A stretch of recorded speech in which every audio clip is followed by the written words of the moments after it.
I got the cash in the bags.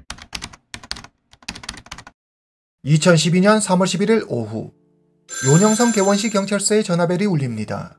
한 여성이 자신의 집에서 농약을 마시고 숨진 채 발견됐다는 신고 전화였습니다. 사건 현장은 일반 서민들이 거주하는 평범한 아파트였습니다. 숨진 여성의 이름은 남문영. 당시 나이 43세. 남문영은 첫 번째 결혼에 실패하고 새로운 사랑을 만나 행복한 시간을 보내고 있었습니다. 그러나 남자친구의 직장이 먼 탓에 그녀는 대부분의 시간을 혼자서 보내야 했습니다. 사건 당일 역시 그녀는 집에 혼자 있었습니다. 남문영의 가족은 그녀가 갑자기 왜 이런 말도 안 되는 선택을 했는지 도무지 이해할 수 없었습니다. 경찰이 남문영의 집에 도착했을 때 그들은 말로 형언할 수 없는 묘한 기분을 느꼈습니다. 커튼이 쳐져 있어 낮임에도 방 안은 어두컴컴했고 방은 적막감으로 가득했습니다. 방 안 침대 위에 남문영이 누워 있었습니다. 그리고 침대 옆에는 쌀 한 공기, 술 한 병, 향초, 부적이 놓여 있었는데 어떤 의식을 치른 듯 보였습니다. 집안은 온통 농약 냄새로 진동했고 남문영의 입에서도 농약 냄새가 났습니다. 그런데 정작 있어야 할 농약병이 보이지 않았습니다. 손에 쥐어져 있든 아니면 침대 주변 어딘가에 떨어져 있든 해야 할 텐데 농약병은 집안 어디에도 없었습니다. 잠시 후 경찰관 한 명이 밖으로 나가 남문영의 집 베란다 쪽으로 가서 주변을 살펴봅니다. 그리고 그곳에서 깨진 유리 조각을 발견합니다. 언뜻 봐도 농약병 같았습니다. 가까이 가서 냄새를 맡아보니 농약 냄새가 진하게 올라왔습니다. 만약 이 깨진 유리 조각이 남문영이 마신 농약병의 일부라면 너무 이상했습니다. 법의학자는 남문영의 얼굴에서 1cm 정도 되는 상흔을 발견합니다. 농약이 얼굴에 떨어지면서 생긴 상처로 추정됐습니다. 얼굴에 떨어진 것만으로도 이렇게 상처를 남기는데 직접 농약을 마신다면 그 고통은 가히 상상하기 어려울 정도일 것입니다. 남문영의 침실과 베란다 사이의 거리는 약 10m 정도 됩니다. 만약 남문영의 집 베란다 바깥쪽 땅바닥에서 발견된 유리 조각이 남문영이 마신 농약병의 일부라면 그녀는 농약을 마신 상태에서 엄청난 고통을 참아가며 10m 거리의 베란다로 힘겹게 걸어가 굳이 밖으로 농약병을 던졌다는 건데 경찰은 일반적이지 않은 그녀의 행동을 이해할 수 없었습니다. 배후에 다른 사람이 있는 건 아닐까?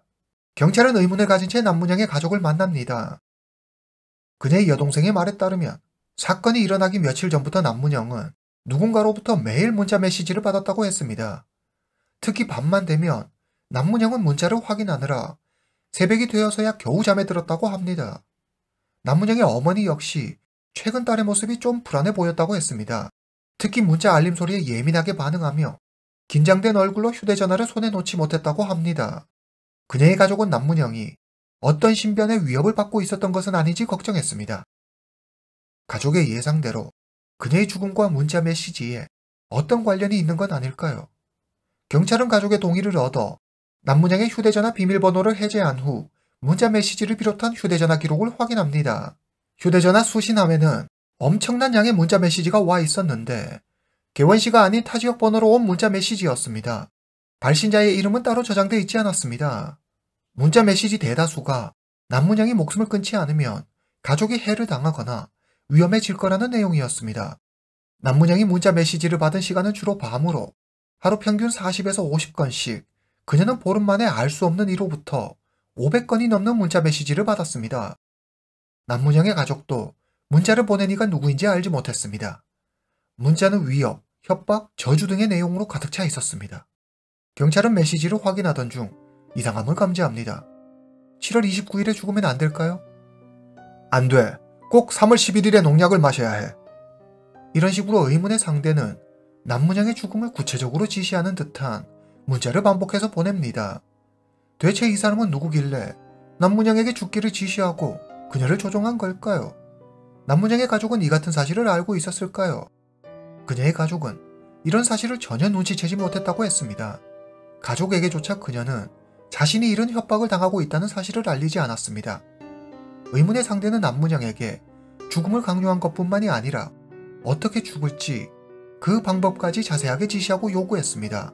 남문영은 의문의 상대가 시키는 대로 자신이 어떻게 죽어야 할지 그와 상의하고 있었습니다. 수면제를 먹으면 좀 편할 거야. 그래, 수면제를 먹도록 해.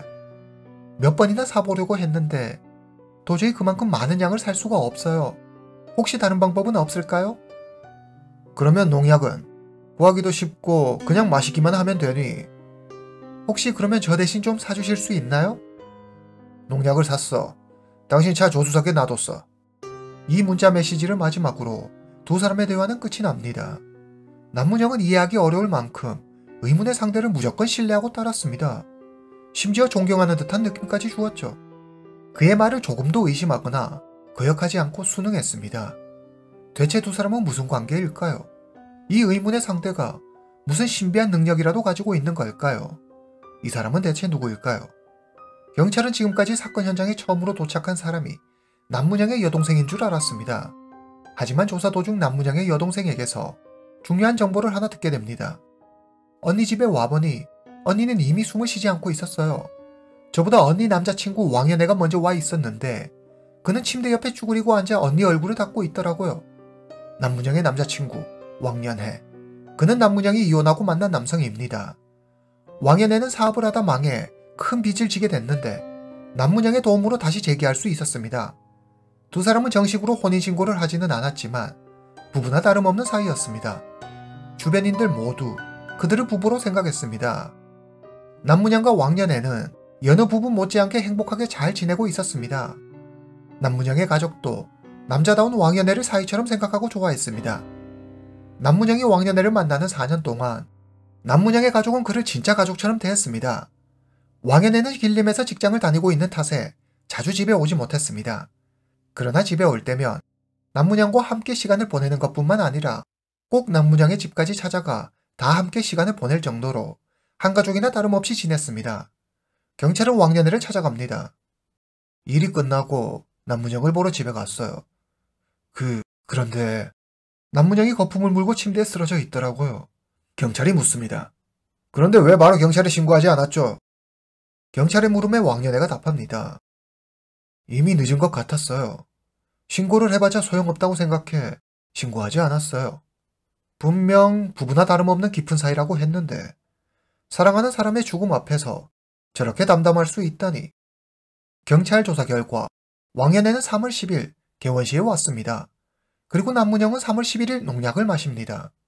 우연의 일치일까요? 왕연애의 행동이 이상하다고 느낀 경찰은 왕연애의 행적에 대해 자세히 조사합니다.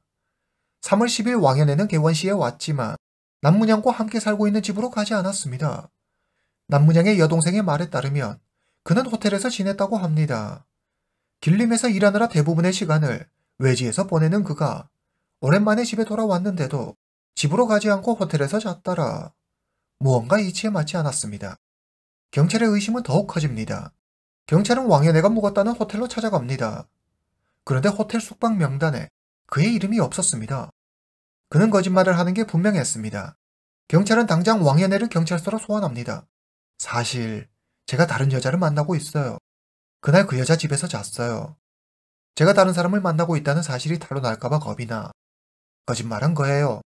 그는 사건 당일 3월 11일 아침 8시에 자신의 차를 타고 그 여자 집을 떠났다고 했습니다.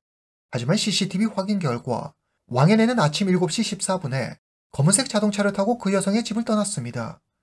그가 말한 시간과는 약 45분 정도 차이가 나죠. 45분 정도야 사람이 정확하게 기억하지 못할 수도 있고 이게 뭐 그리 큰 문제냐 생각하실 수도 있지만 개원시는 아주 작은 도시입니다. 큰 명절 말고는 차가 막힐 일도 거의 없죠. 남문영의 집은 왕연애가 몰래 만나고 있는 여성의 집에서 자동차로 15분이면 충분히 도착할 수 있는 거리에 있습니다.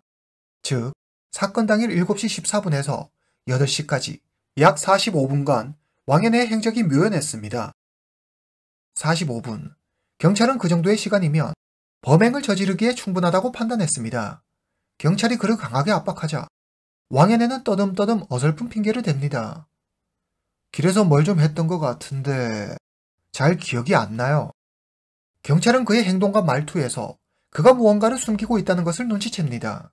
경찰은 왕연애를 유력 용의자로 지목하고 그에 대해 집중 수사를 벌입니다.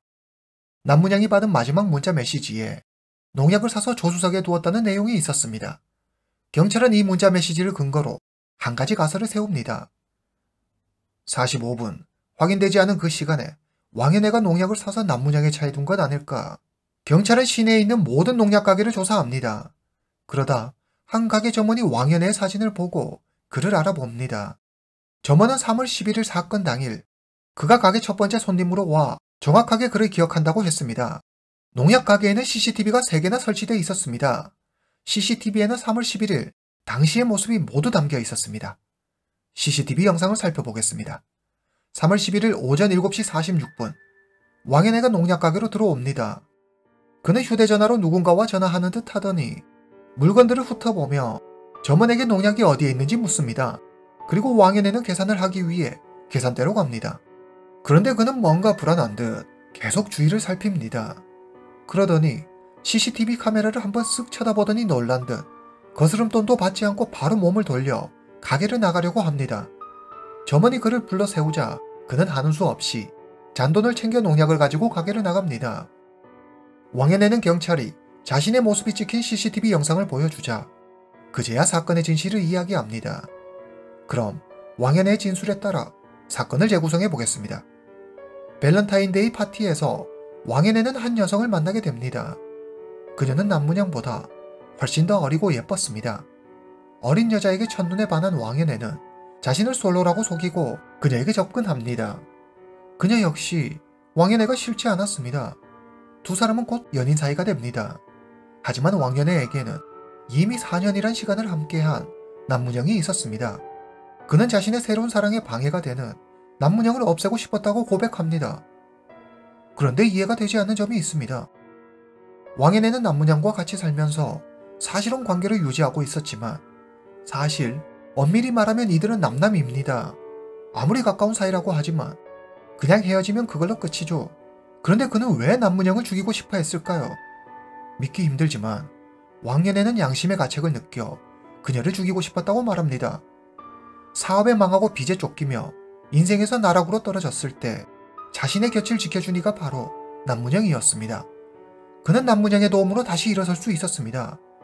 지금 그가 타고 다니는 차도 남문양이 사준 것이죠.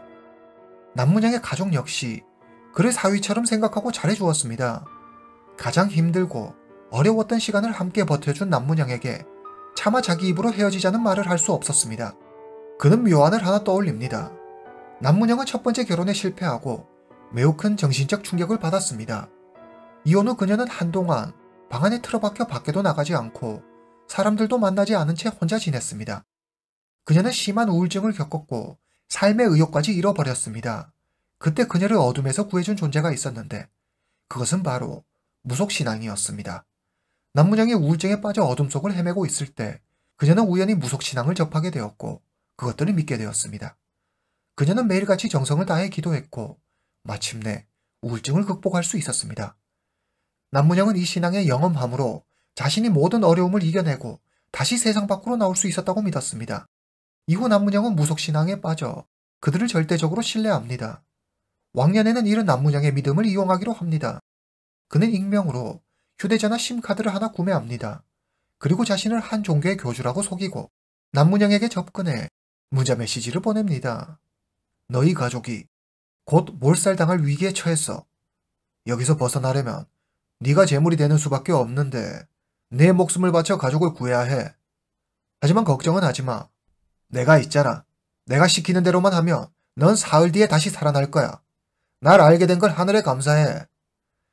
얼굴도 보지 못한 사람이 하는 이런 뜬금없는 말을 믿을 사람이 세상에 몇이나 될까 싶지만 무속신앙에 완전히 빠져버린 남문양은 교주라고 사칭하며 연락해오는 왕연애의 말을 곧이곧대로 믿었습니다.